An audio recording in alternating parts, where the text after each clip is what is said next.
Welcome. I'm Keith Stewart. I'm a hematologist at Mayo Clinic, and we've just finished the first day of our Myeloma 2015 meeting in Boston.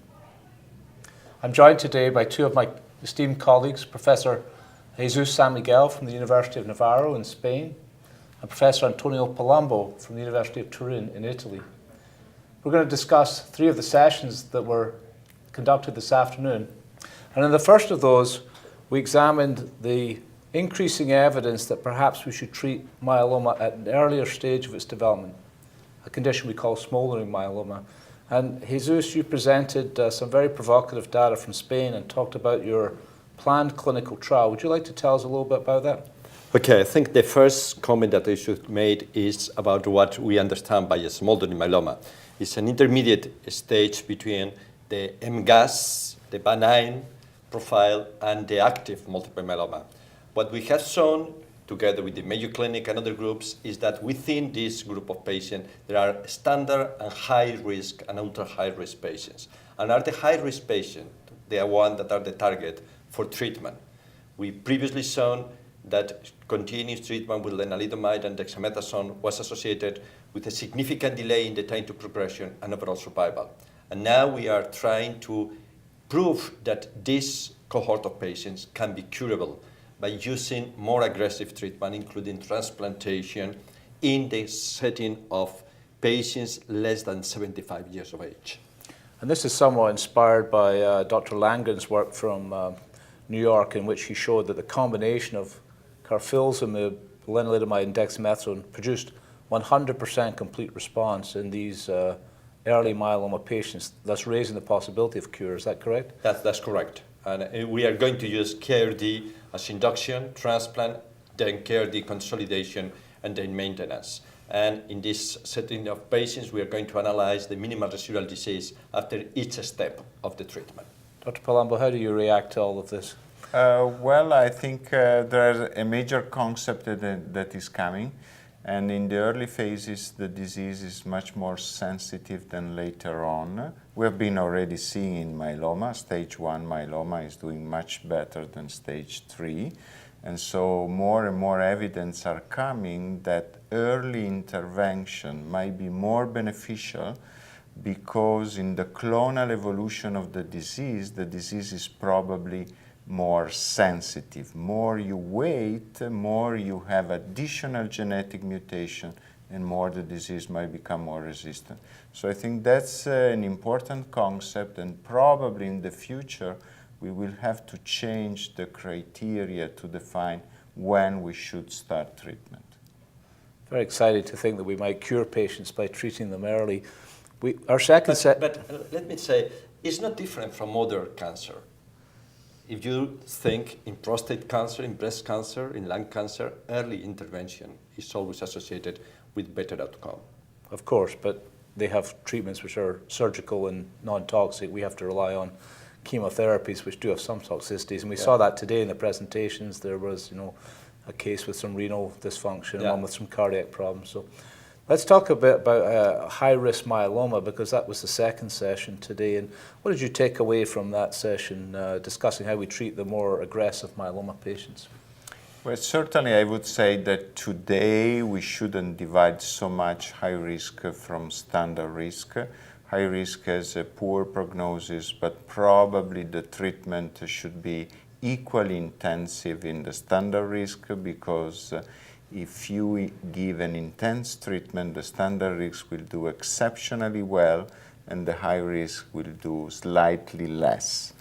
But I think the other concept that is coming is that with more effective treatment, with more therapy that are more specific for myeloma, we can probably transform a part of the high risk in a standard risk disease. We have seen it already with bortezomib and the 414 translocation. The use of a more intense treatment is basically overcoming the high risk coming from the 414 translocation. Certainly this is not yet true for deletion 17, but probably again in the future with the new monoclonals, more effective treatment, I think we could probably rescue also some of those high-risk populations. So certainly for them today, combinational therapy is a must.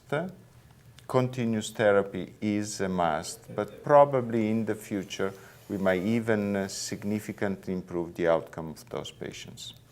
You agree, Dr. San Miguel? Yeah, I agree, but at the same time, I think we need to learn more about this high-risk population because probably they may have some genetic lesions that we need to identify those ones that may benefit from targeted therapy. And now we are in the facing the possibility of having targeted therapy just druggable for those genetic lesions. And then I think similar again to what is been happening with a solid tumor, probably in multiple myeloma, we need to dissect between the high-risk specific genetic lesion that may benefit from different approaches. We heard earlier today about the progenitor cell of myeloma and how it might be a little bit different than the plasma cell, and we talked about maybe using the anti-CD38 monoclonal antibodies. Do you think that will be enough to overcome high risk and remove that other clone, or we need another set of drugs, which we'll talk about in a second?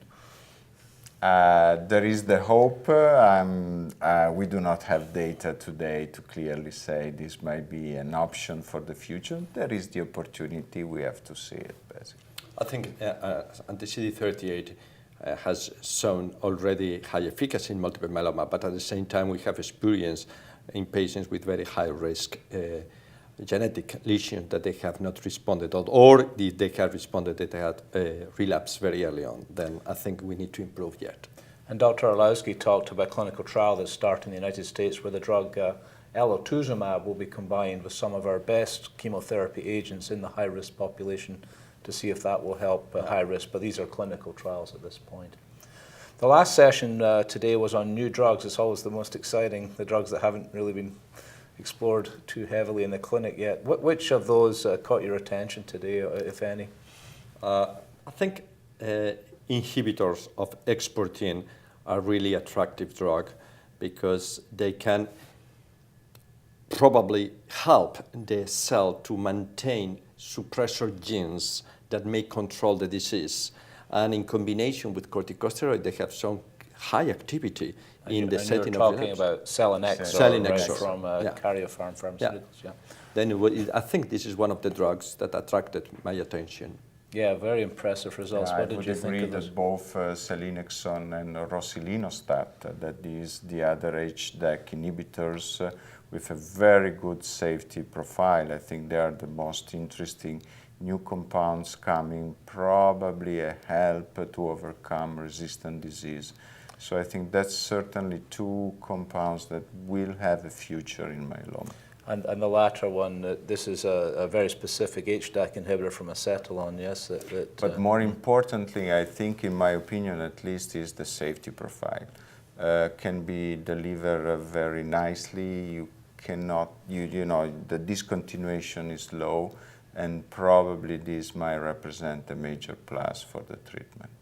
And we heard a little bit of ibrutinib just to close. This is a drug for Waldenstrom's macroglobulinemia, a related plasma cell dyscrasia. And, very important results published in the New England Journal of Medicine this week, which I didn't know until today, actually. Yeah. But what did you think of that? And do you think there's a role for ibrutinib? It's been published today, basically. Yeah, I guess.